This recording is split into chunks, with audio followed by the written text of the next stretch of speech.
Hi, I'm Marco Liias, State Representative for the 21st District in South Snohomish County, here in the House Gallery overlooking our wonderful floor of the House of the Representatives here in Olympia. You recently held a town hall meeting in your district. How did that go?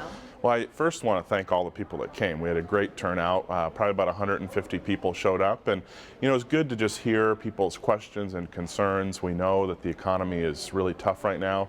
To hear from folks about how that's impacting their families and the way that they're conducting their lives, folks that are unemployed, folks that are depending on vital government services for disabilities or other things. We had a lot of public school teachers there concerned about education, and it was just good to work with our Senator Paul Shin and my colleague in the House, Mary Helen Roberts, just to hear the voices of citizens and hear the concerns. We did a lot of listening that day, and I think we all took some good notes that's going to help us as we go through the budget now here in the House and understand what our priorities are at home.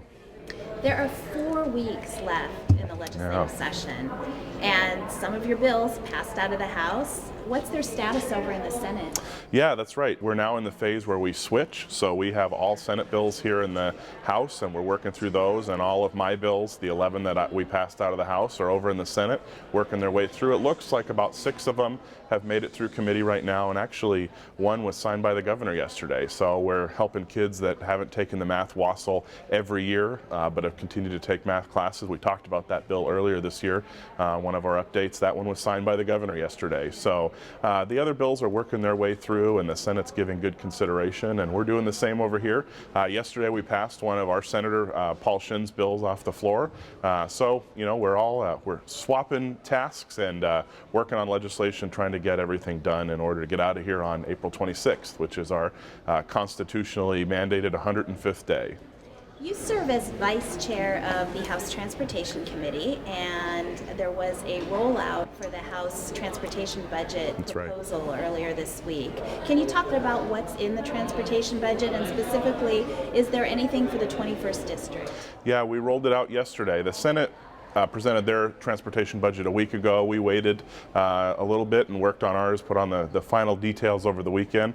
And the core message, the core piece of the budget that I'm so excited about is 49,000 jobs in the next 2 years for Washingtonians. We're going to be doing a lot of work, several $1 billion, over 400 projects across the state to make our roadways safer and also more efficient. In our district, it means a couple of things. First of all, the House budget includes relocating the Mukilteo Terminal, although not until 2015. We're still waiting for the Air Force to transfer the land that we need for that.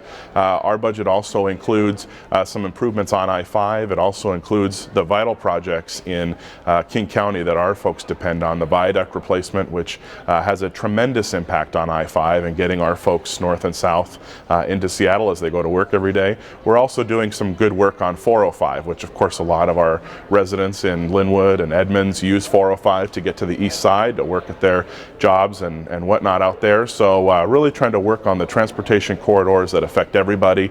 But I think at the end of the day, it's about putting Washingtonians to work in this tough economy. And as I said on my Facebook profile, it's time to get to work, Washington. We've got a lot of jobs that need to be done, and we're going to have a lot of construction happening this year. For those folks who missed your town hall meeting on March 21st, there is going to be a tele-town hall on April 7th. What is a tele-town hall, and how is that different from what you did on March 21st? Well, it's a new format we've got. We've got technology that allows us to call a lot of people at one time. We're going to call several thousand households that evening, and an opportunity for people to participate by phone so they can listen to the conversation. I think if they press pound, they get to ask a question, and we sort of filter those through, and we save folks the time and energy of having to figure out where the location is, who's going to babysit and all that, and they can just listen in on their own over the phone. We're going to be talking about taxes, and we're going to be talking about the budget. These are big topics that we've got left over, and we're having a lot of discussion over whether we raise taxes or put a tax referendum on the ballot, and I want to hear what people have to say. I haven't made up my own mind, and I need the help from folks at home on making these tough decisions, and also on the budget. The House budget and the Senate budget, which we've heard about the last couple days, differ in some of their priorities, and so I want to hear about it. I want to hear about, should we be putting more funds in higher education or more in K-12? What should we do with health care? What should we do with some of the basic safety net net programs we've got. I need your advice. So when you get the call, coming up in a couple weeks, make sure that you answer the call and also listen in and give us your questions, because we really need to hear from you right now. So these last 4 weeks is getting down to crunch time. It is tough decisions. You know, in life we always save our toughest decisions for the very end. So we've done that here in the House as well. Our budget's going to be one of the most difficult things we do, but we're going to get through it. We're going to get out in our 105 days, get out on April 26th, and then, like I said, get those transportation projects going, get people back to work. So I'm excited, and as always, it's a real pleasure to be down here representing everyone.